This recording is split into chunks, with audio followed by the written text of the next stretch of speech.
Bonjour et bienvenue de nouveau dans nos vidéos de lecture commentée de Madame Bovary. Je suis Camille, je suis votre enseignante de lettres. Aujourd'hui ensemble, nous allons voir quelques points d'analyse concernant le chapitre 14 de la deuxième partie de Madame Bovary de Flaubert.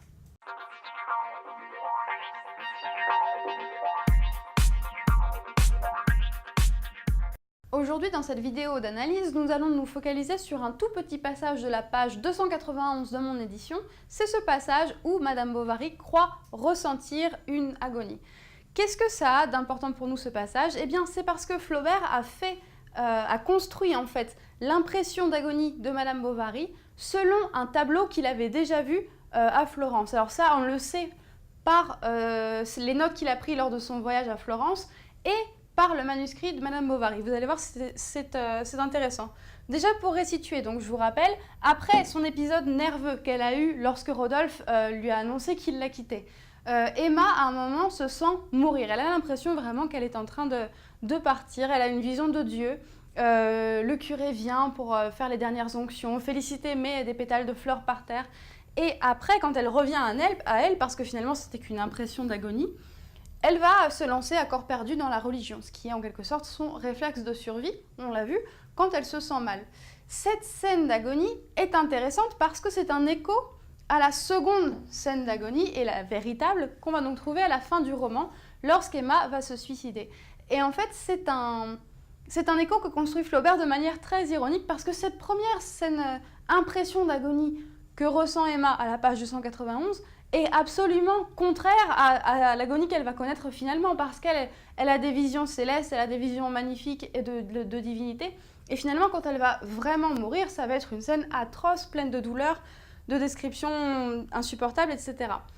Dans cette scène que Flaubert voulait construire avec un modèle céleste, il y a une citation d'un tableau de Fra Angelico. Ce tableau que Flaubert cite ici, c'est le couronnement de la Vierge de Fra Angelico. Le couronnement de la Vierge, c'est une toile qui date de 1435. C'est donc une toile qu'on rattache au mouvement du Quattrocento italien et qui en a les principales caractéristiques. Déjà le thème, la religion, mais aussi les dorures, les visages, enfin on y reviendra plus tard. Ce tableau, Flaubert l'a vu à la Galerie des Offices. C'est un musée très célèbre d'Italie qui est à Florence. Le tableau est encore à la Galerie des Offices, si vous voulez le voir. Flaubert l'a vu là-bas en 1851. 1851, cette date dont vous vous rappelez comme le début de la rédaction de Madame Bovary et aussi comme la fin du voyage en Orient. Lorsque le voyage en Orient s'achève, Flaubert et Maxime Ducamp vont vers l'Italie et c'est là qu'ils sont rejoints par la mère de Flaubert. Et donc, dans ce voyage à Florence, il voit le tableau et prend des notes sur ce tableau. Fra Angelico est un peintre pour lequel Flaubert ressentait une vive admiration. C'est un peintre toscan, donc un peintre du nord de l'Italie, dont le nom complet était Frate Giovanni di San Domenico da Fiesole.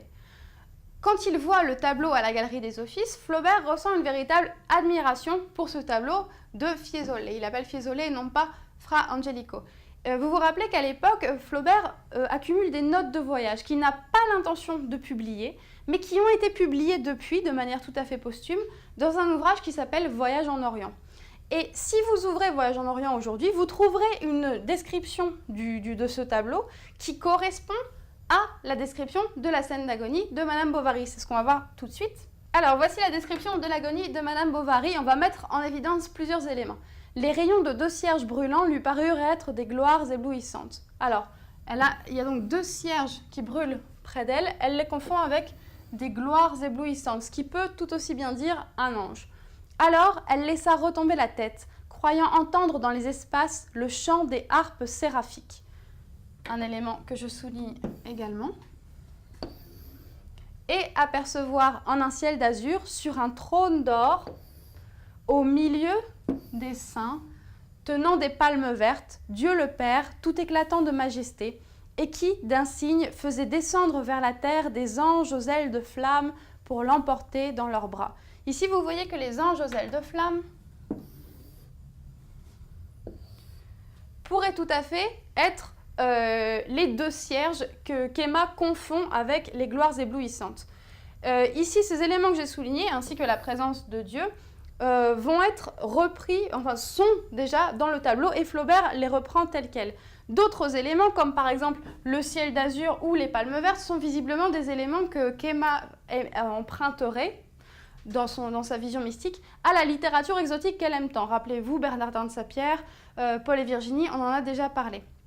Donc voilà, ça c'est la description de l'agonie de Madame Bovary du sentiment qu'elle a en agonisant, qui ont été calqués sur les notes du voyage en Orient. Alors voilà les notes du voyage en Orient pour que vous voyez un peu les similarités.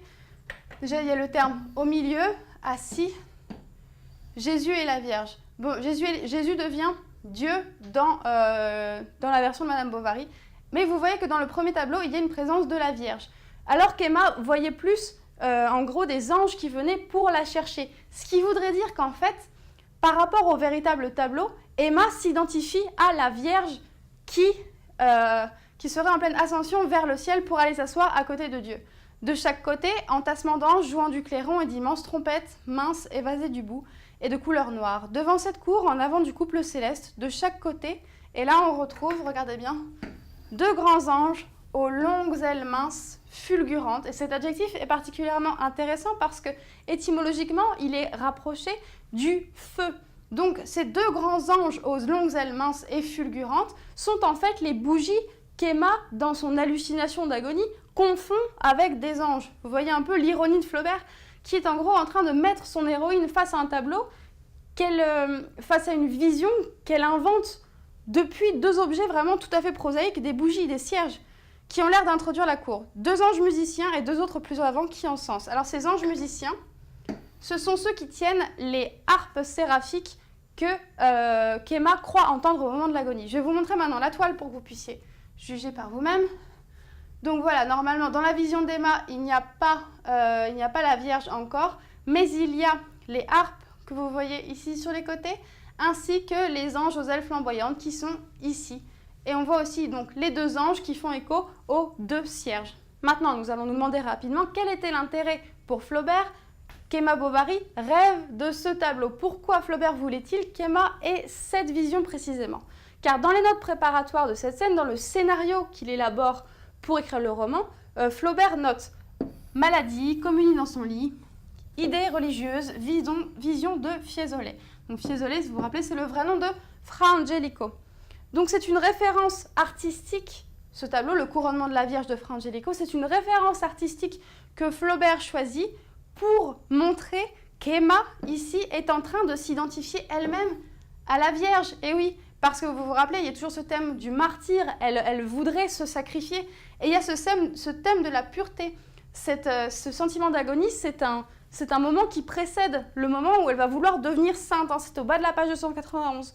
Donc voilà, en gros, l'utilisation de cette référence culturelle, c'est un moyen pour Flaubert d'ironiser sur Emma Bovary, qui s'identifie à la Vierge comme martyr et comme incarnation de la pureté. Voilà, c'est tout pour aujourd'hui. Merci d'avoir suivi cette vidéo. N'hésitez pas à consulter les autres vidéos de notre lecture commentée de Madame Bovary et à très bientôt sur DigiSchool.